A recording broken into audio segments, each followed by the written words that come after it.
നമ്മുടെ സദ്യ സ്പെഷ്യലിലെ മത്തങ്ങ പയർ എരിശ്ശേരിയാണ് ഉണ്ടാക്കുന്നത്. അതിനായിട്ട് ഞാനൊരു കുക്കറിലേക്ക് പകുതി വെന്ത മമ്പയറും മത്തനും നടുകീറിയ പച്ചമുളക് ഇട്ട് കൊടുക്കുന്നുണ്ട്. അതിലേക്ക് മഞ്ഞൾപ്പൊടി, മുളക് പൊടി, ആവശ്യത്തിന് ഉപ്പും ചേർത്ത് ആവശ്യത്തിന് വെള്ളം ഒഴിച്ചിട്ട് ഒന്ന് വേവിച്ചെടുക്കാം.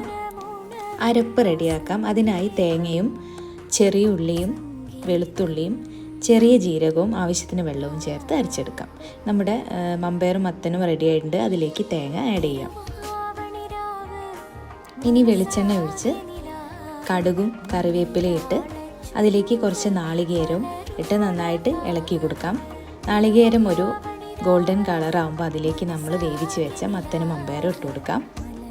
ഇനി എല്ലാം ഒന്ന് യോജിപ്പിച്ച് അതിലേക്ക് കറിവേപ്പില ഇട്ട് കൊടുക്കാം. നമ്മുടെ മത്തൻ മമ്പയർ എരിശ്ശേരി ഇവിടെ റെഡി ആയിട്ടുണ്ട്. ഇതെല്ലാവരും ഒന്ന് ട്രൈ ചെയ്ത് നോക്കണം. വീഡിയോ ഇഷ്ടമാവുകയാണെങ്കിൽ സപ്പോർട്ട് ചെയ്യണം. ഇനി ഇതുപോലത്തെ വീഡിയോ ആയിട്ട് വീണ്ടും കാണാം.